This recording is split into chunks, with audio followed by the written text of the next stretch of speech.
Hi guys, I'm Caitlin and this is Book Chats, and today we're going to talk about the second debut that I read of the year, which honestly might be my favorite book of 2017, period.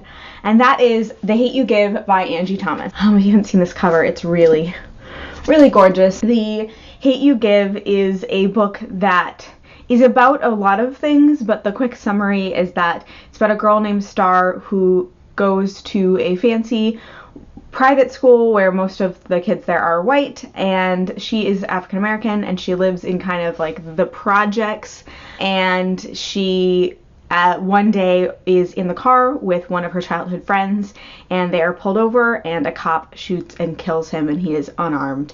And so she is the only witness to this event, and it's about the ways that this event ripples through her life and just the decisions she makes about how to talk about it with her friends, how to talk about it with her friends at school and her friends at home, and how to talk about it with the public at large, and whether or not she wants to talk about it, and how she talks with her family, and so many things. You've probably, if you've heard about this book, heard it as sort of like the Black Lives Matter movement book, and yes, it talks about that. It talks about activism. It talks about kind of these events that are happening and police violence against Black Americans, but it also is about Star, who is a teenage girl who is trying to figure out her life and her friends and what she's doing and her relationship with her boyfriend.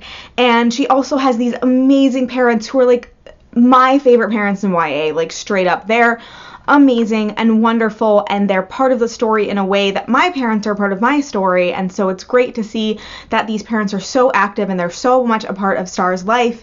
And there's so often that YA has very distant parents, as if the only way you can have adventure is without your family, but here Star, her family is very much part of what she does and what she's doing, and I love that about it. It has wonderful references to other books and pop culture. Star loves Harry Potter, and she talks about it as part of her life, and it helps you to connect to her as a character, even though I know technically I haven't finished Harry Potter, so I shouldn't be allowed to connect people, whatever.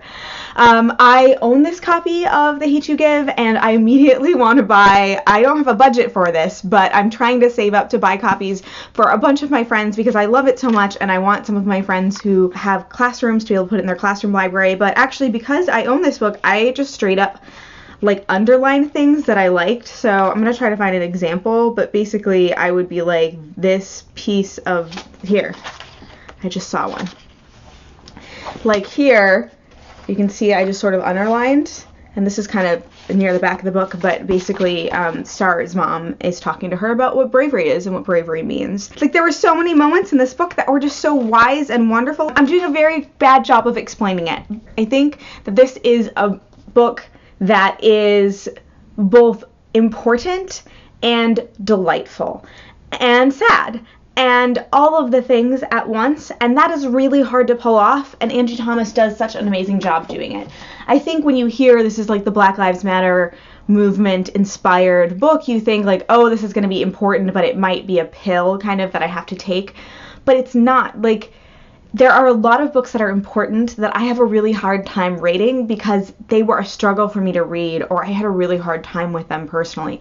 But this book I enjoyed so much. It made me laugh, it made me cry, it made me feel all of the things, and it connected to me in a way that very few books do, and almost immediately while I was reading it, I could tell it was something special, and when I finished, I was like, I feel like I won't read another book this year that is that meaningful. It might be the first time in several years that my favorite book of the year is fiction and not nonfiction, because this book is special, and you should pick it up and read it. And maybe you get it from your library, maybe you have the money to pick up a copy for yourself, maybe you borrow it from your friend. I know I'm going to be lending it to a lot of my friends, but you should pick up The Hate You Give by Angie Thomas, because it is not just important, but it's also delightful and wonderful, and a read that will make you feel all of the things in a way that is quite profound. It's a read that helps you to understand yourself and your life better, but it also helps you to understand the world around you better, which I think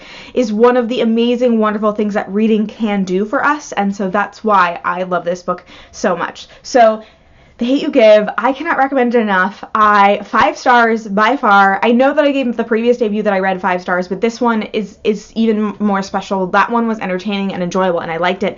This one is entertaining and enjoyable, and I like it, and I think everyone should read it. And I will try to force it on everyone that I know. So, please read The Hate You Give by Angie Thomas. It's amazing, and I don't think that you will regret it. This is again the second of the debuts that I've read this year, and I'm hoping to read quite a few this year, and I have several on my shelf just waiting to be read right now. And so let me know down below if there's any debuts that you have read or that you're anticipating. Let me know if you've read this book, The Hate U Give, and what you thought. And I just can't wait to hear from you. Thanks so much for watching, and I'll talk to you later. Bye!